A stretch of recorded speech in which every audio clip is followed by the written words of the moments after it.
time, watch this.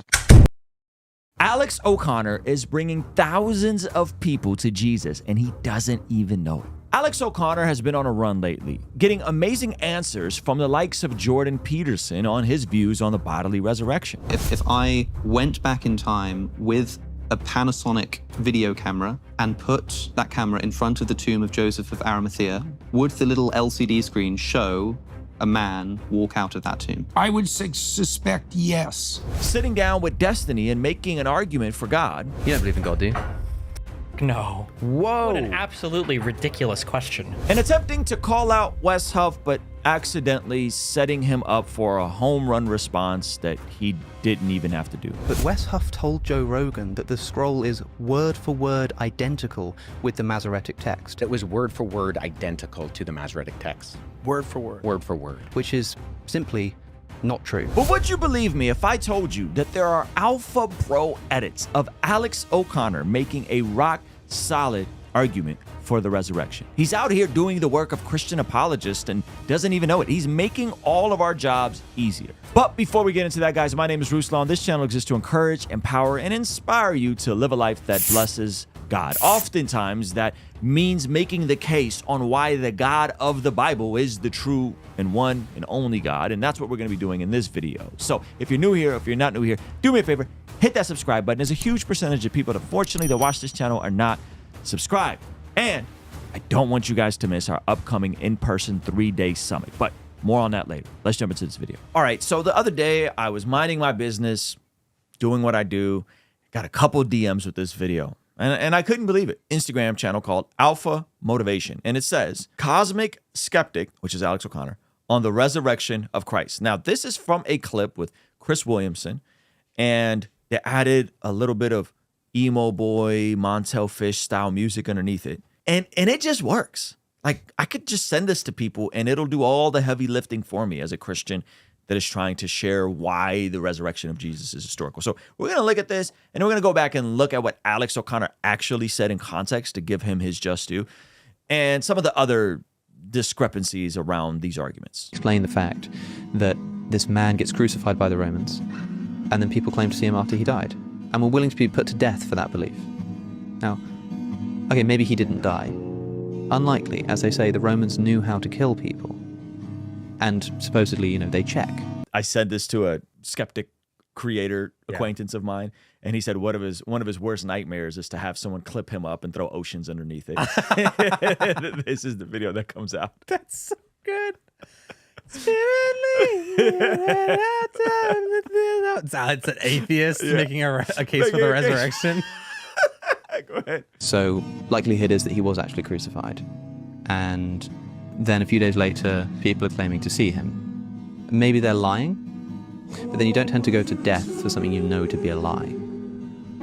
You're willing to be put to death for things that you think are true that are false.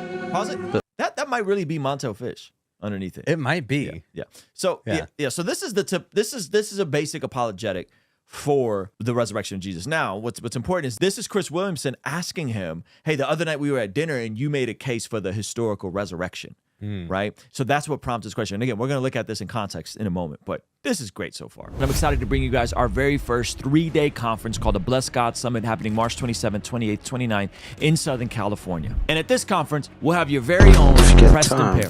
Me as an evangelist, I've made it up in my mind that I'm not going to leave people with an excuse not to serve Jesus. Dr. Sean McDowell. If there's one thing Christians should care about, it's truth.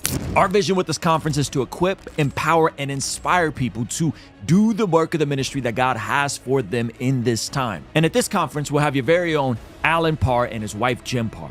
The number one reason, people want to get divorced because they want to find someone else who can make them happy. Now, what they don't realize, they're chasing the wind. John McCrae from What Do You Mean? What you may be shocked, or you may not be shocked to know, is that the majority of Christians in America, they don't know how to articulate the message of the gospel to non-believers. Lila Rose. Love and marriage go together, that sex and marriage go together, that sex can bring life into the world, and that's an amazing thing. That's not a bad thing. Trizzle Fitness. Most people fail at dieting because they're just trying to lose weight too fast. What are you in such a rush for? Well, where a lot of people get stuck is figuring out what it looks like to walk in that. And so these 3 pillars of our conference will be covering everything from apologetics to family in the home and the marketplace, and how you can lean into those 3 pillars to discover your calling on this side of eternity. Very rarely are people willing to die for beliefs that they don't actually believe themselves. Yes. That doesn't really happen. So they probably weren't lying. So the argument is that all the apostles would have had to know that Jesus didn't really rise, and it would have gained them nothing. It would have costed them everything, including their lives.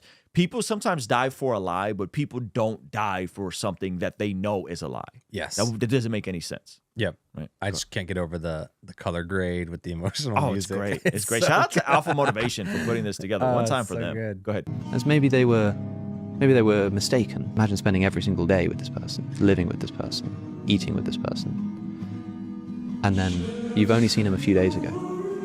And somehow, imagine somebody managed to convince you that they were me. Even if I had a twin brother, they probably wouldn't be able to convince you that it was me. Or maybe they were hallucinating. Yeah, that was a argument that some, I think, our early theories was that Jesus really had a twin and he didn't really die.